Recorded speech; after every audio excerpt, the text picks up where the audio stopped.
Oi, pessoal, tudo bem? Nós vamos falar sobre alfabetização matemática e sua organização na sala de aula. Antes de mais nada, vamos começar com uma ideia de organização que é muito importante, que é o planejamento. Para um bom planejamento, a gente tem que se ater aos objetivos, né?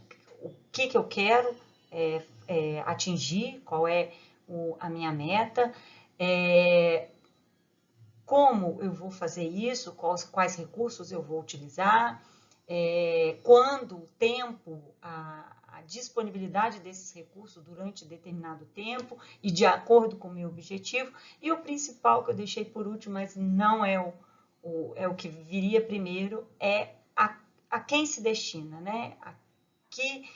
Qual é o sujeito. Então, eu preciso saber com quem eu estou trabalhando, e aí o conhecimento prévio, uma relação aberta, alguns pontos que a gente pode elencar, que é um ambiente propício para o diálogo e para a comunicação. Isso tudo tem que ser levado em conta nesse planejamento. Vamos pegar o fio do objetivo e, para isso, eu vou passar um pouquinho adiante. E nós vamos pensar com relação a esses objetivos, orientado por um documento muito importante e necessário no fazer da escola, que é a Base Nacional Comum Curricular. Vou pegar aqui as questões, né, a base de matemática. Nós vamos conversar sobre sobre ela, perdão. Bem, eu não sei se está claro, né, um pouco da organização da BNCC, então eu vou trazer aqui só para a gente ter em mente como ela foi pensada e como ela foi organizada. Pois bem, a BNCC, no caso aqui do ensino fundamental, ela é dividida, né, ela como um todo, ela é dividida, eu estou pegando aqui do fundamental, ela é dividida em áreas de conhecimento. Então, é a primeira divisão que a BNCC traz. São 4 áreas que correspondem ao ensino fundamental e temos a BNCC da educação infantil, que eu não estou trazendo aqui no momento. São 4 áreas de linguagem, matemática, ciências da natureza e ciências humanas.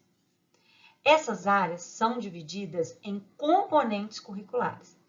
A linguagem teria 4 componentes curriculares, que é a língua portuguesa, artes, educação física e língua estrangeira, que acontece a partir do sexto ano, perdão. No caso da matemática, ela tem a sua componente curricular, a própria matemática. Em ciências da natureza, essa área, ela tem a componente curricular de ciências, e de ciências humanas temos geografia e história. Pois bem, então vamos imaginar, BNCC é dividida por etapas da educação, ensino infantil, ensino fundamental e ensino médio. No caso do ensino fundamental, dividido em 4 áreas, essas áreas têm suas componentes curriculares. Essa componente curricular, no caso da matemática, que é o que vamos falar aqui, ela tem 5 unidades temáticas. E essas unidades temáticas, cada unidade temática aqui, ela tem objetivos e objetos de estudo. Então, é com base nesses objetivos que os currículos das escolas estão orientados. É com base nessa documentação que os currículos das escolas estão orientados. Vou falar um pouquinho de cada um, até mesmo para a gente ter esse norte, mas eu vou falar rapidamente. No caso do número, que a gente tem aqui, a gente tem um elenco de objetivos que vão desde a contagem até a construção do sistema de numeração decimal, né, e suas operações, e aí do primeiro ao quinto ano, fazendo toda a abrangência ao reconhecimento desse sistema e todas as suas operações, inclusive o sistema de numeração decimal, inclusive os números decimais já começam, no caso os racionais já introduzidos aqui. O campo então vou colocar aqui, ó, contagem, sistemas de numeração decimal,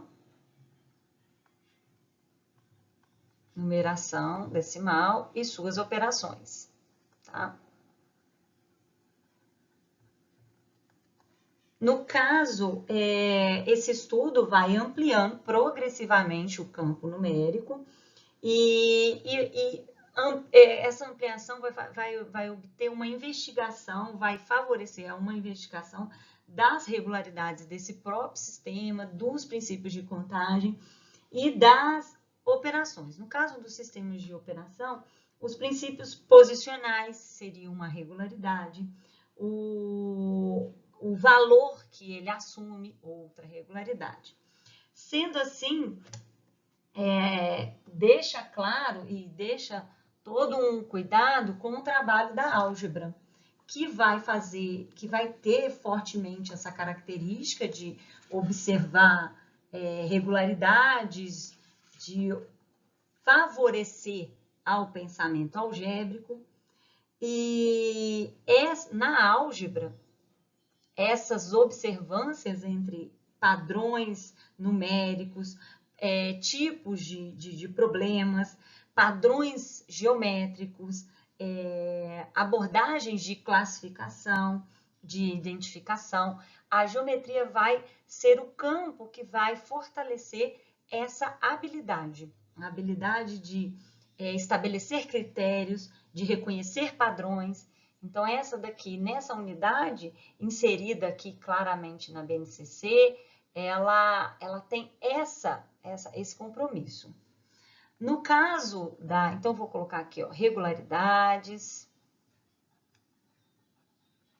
padrões, só palavras-chave para a gente ter em mente o que a unidade faz.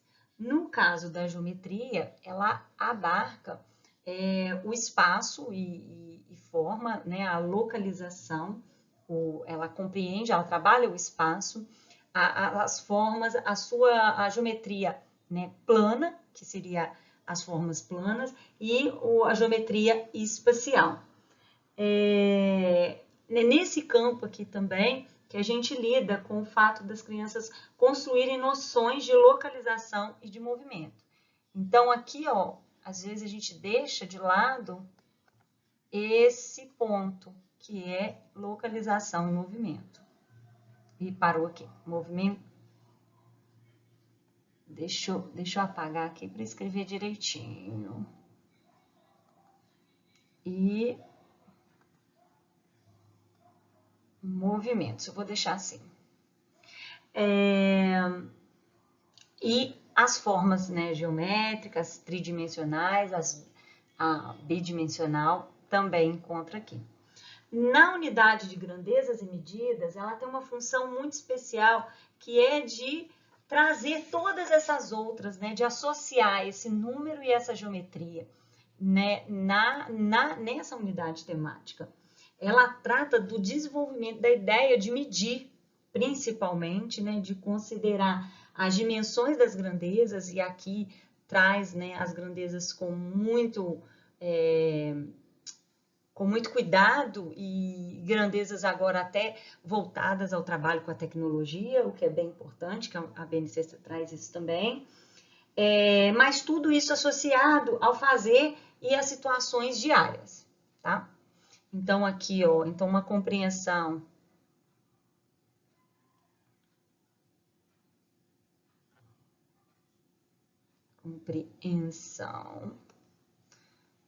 de medidas e abrange o universo das grandezas.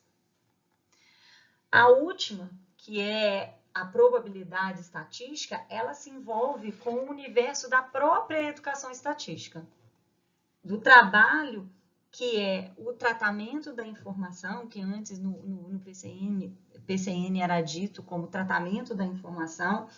Ela lida com a capacidade do sujeito reconhecer informações, essas produzidas no dia a dia desse sujeito, e em diferentes configurações de representação gráfica, tabular, enfim, tudo isso associado a um processo de letramento matemático.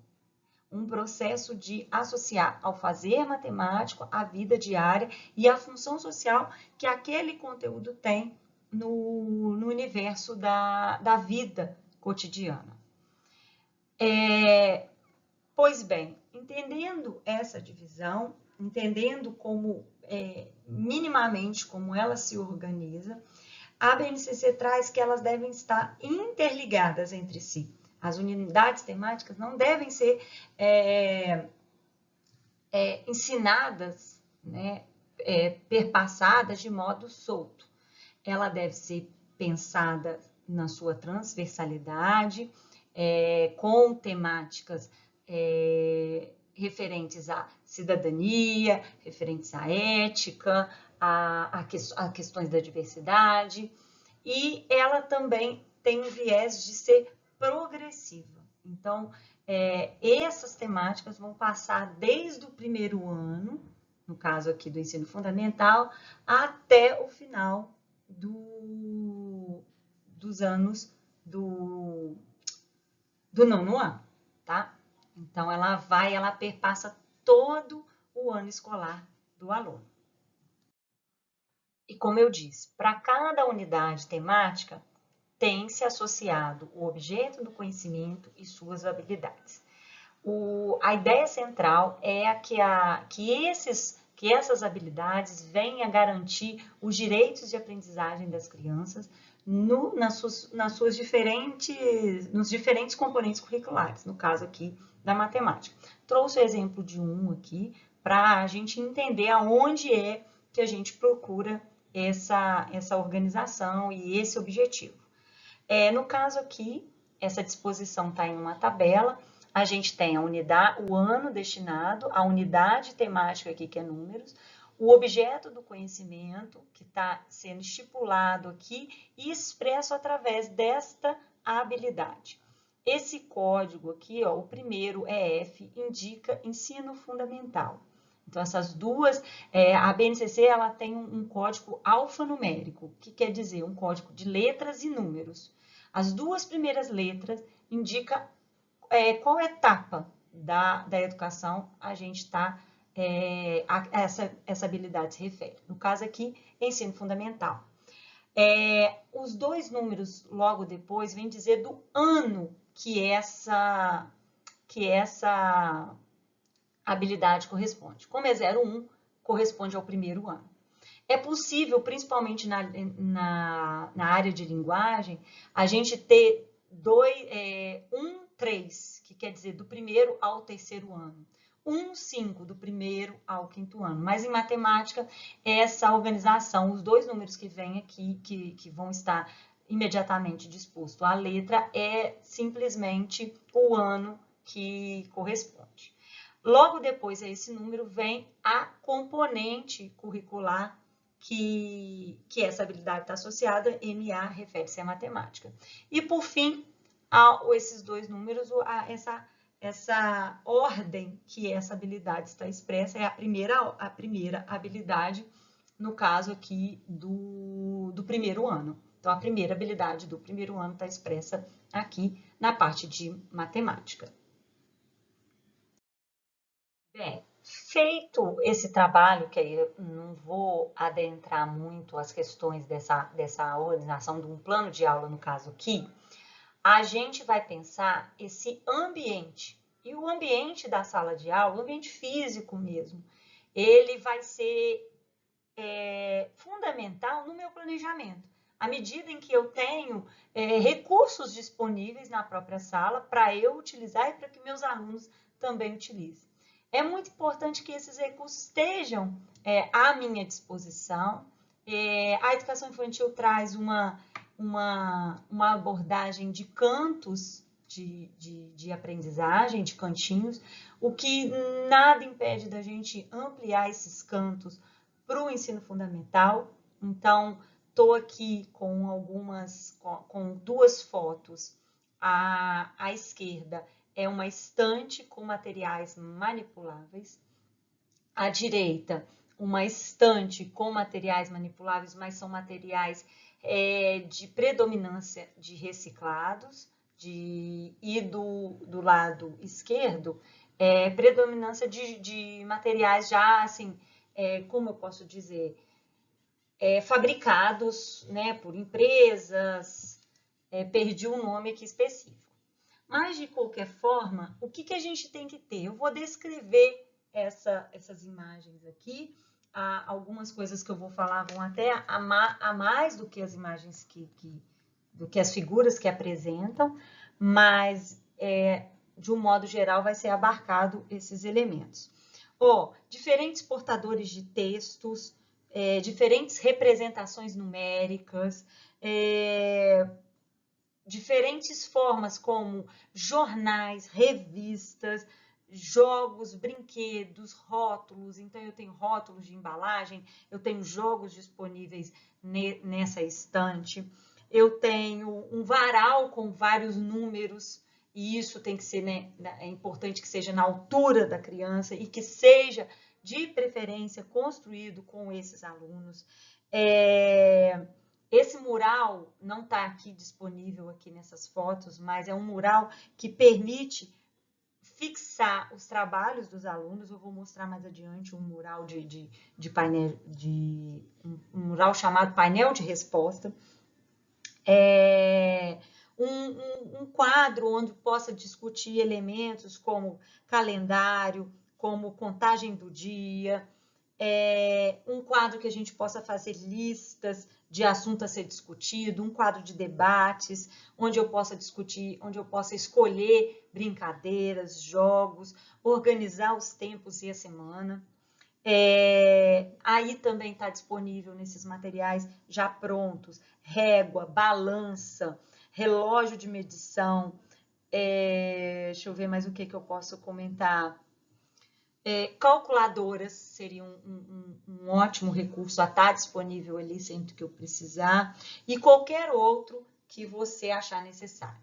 Mas, Marta, não tem condições de ter todo esse armário na minha sala é dividida com várias pessoas, isso é uma realidade em vários turnos, isso é uma realidade que a gente vive. A gente costuma fazer, então, uma caixa matemática, uma caixa que consiga ter esses elementos e que ela possa ser acionada e disponibilizada sempre que eu precisar, num armário ou num outro local de sala que comporte guardar esses objetos. Então, são caixas matemáticas separadas e categorizadas por alguma classificação, como jogos, como instrumentos de medida, material de uso de reciclável, enfim, algo que eu possa disponibilizar nas minhas aulas sempre que eu necessitar. Então, esses recursos são imprescindíveis para o ambiente em sala de aula. Eu não estou aqui com a minha imagem, porque senão ela vai ficar no lugar das fotos, das imagens. Essa organização de painéis, de murais, ele não precisa ser sofisticado, ele precisa ser funcional e que atenda aos alunos, que seja uma produção desses alunos. Trouxe aqui, são formas de registros para a sala de aula e que não necessariamente precisa vir no caderno, eles podem estar em outros ambientes. Por exemplo, à nossa esquerda nós temos aqui uma carta e ao lado a descrição dessa carta, porque ela está pequenininha na imagem, e nessa carta é contado como que foi uma aula com jogos. Então, esse registro aqui não necessariamente precisa estar no caderno, ele pode estar numa caixa de correspondência, e essa caixa aí para alguém, então, vamos escrever uma carta para alguém e deixar nessa caixa de correspondência, então é uma forma de registro que tem relação com a própria construção do ambiente, do fazer anual dessa sala de aula. À direita, na parte superior, nós temos um papel pardo, uma folha de papel pardo grande, em que está disposto os nomes dos alunos da sala de aula e um relatório a respeito de um jogo.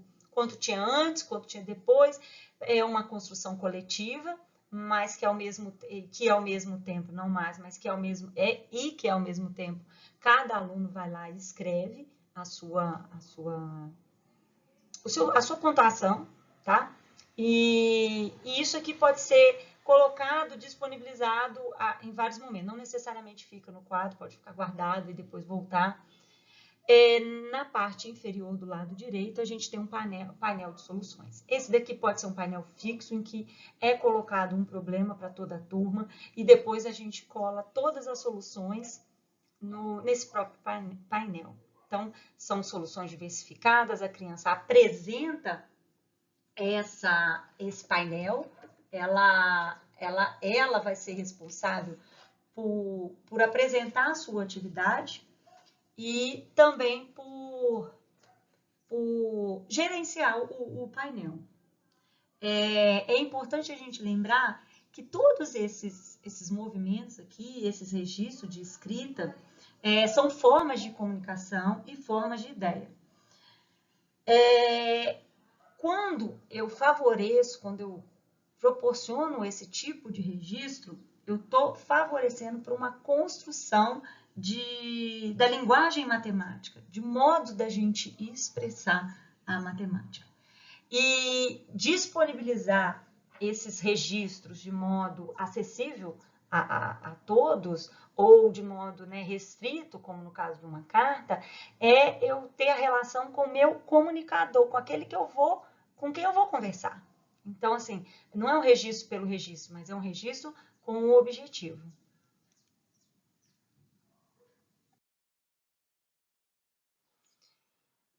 E toda vez que eu tenho todo esse trabalho de pensar o espaço, de organizar a sala de aula, de pensar os objetivos, conforme eu já falei, de imaginar essas formas de registros, eu favoreço um trabalho que é de investigação com as próprias crianças, que é de experimentar coletivamente esses espaços, de deixar claro quais são os objetivos daquela aula, daqueles passos, daquele recurso e como é que eu vou gerir esse espaço. Essa é uma dimensão compartilhada, uma dimensão que vai favorecer para o levantamento de hipóteses dos alunos a respeito de qual a melhor maneira de se apresentar ou de desenvolver cada etapa. Então, o processo que a gente poderia chamar de uma abordagem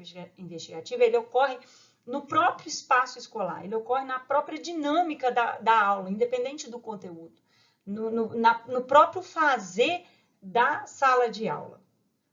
E todo esse processo, independente de qual conteúdo, ele tem que ter um fechamento, né? Ele pode acontecer através da socialização ou através da entrega de produções.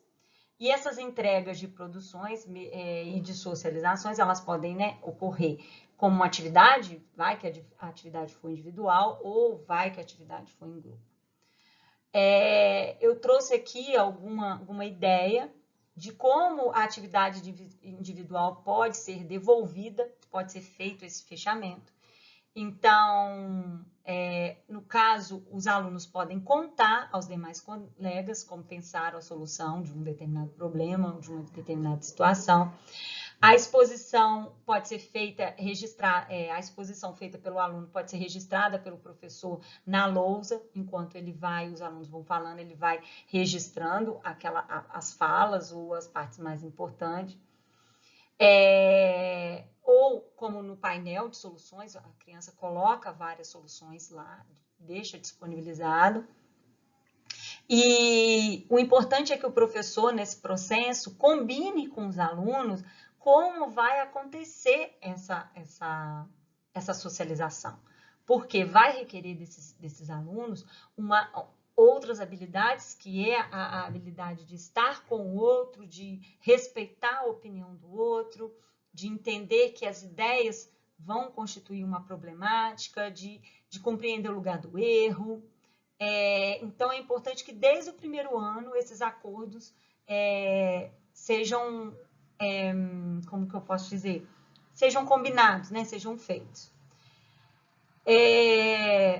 Como eu disse, né, por último aqui está a questão do evitar, principalmente nesse momento de exposição, expressar se está certo ou se está errado, mas sim compartilhar situações. Nós vamos ver em outros momentos como é que a gente pode burlar isso, de falar assim, tá certo, tá errado, como é que eu me coloco? Eu me nego? Não é, a questão não é essa. Quanto à atividade em grupo, o professor pode disponibilizar nesses momentos e pensar nesse planejamento de fazer atividades através de circuito. Então, ele vai acompanhar os grupos durante os processos e na finalização. E aí pedir que esses alunos, que esse grupo apresente suas ideias. E é bom a gente ter um pouquinho do feelingzinho, assim, para saber as ideias que vão produzir maior e menor discussão, dependendo da estratégia que o aluno utilizar. Sempre criar esse ambiente e pensar assim, é possível escolher naquele momento, às vezes um aluno tem mais disposição para falar, outro menos, mas ir percebendo essa situação e eleger um orador, eleger um relator, eleger um descritor, eleger alguns cargos nessa apresentação que vão, ir desenvolvendo as habilidades que já são próprias dele ali, né? Por exemplo, um aluno que é orador vai desenvolver isso e eu vou pensar em outros que não têm essa oratória e vão desenvolver gradativamente, mas pensar nessas habilidades, como é que eu vou ampliá-las. Pois bem, ainda nesse fechamento, a gente vai pensar nesse processo de fechamento.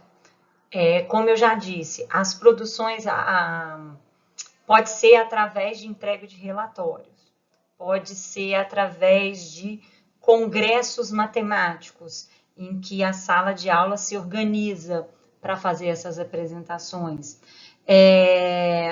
Ou pode ser imaginando que a gente pode fazer coletivamente a síntese do trabalho, a síntese do que foi feito. É importante que a criança não saia daquela aula de matemática ou da própria aula do dia sem ter um feedback assim, do que foi feito, de ter esse resumo do que aconteceu durante as aulas. E nisso também a gente tem como uma dimensão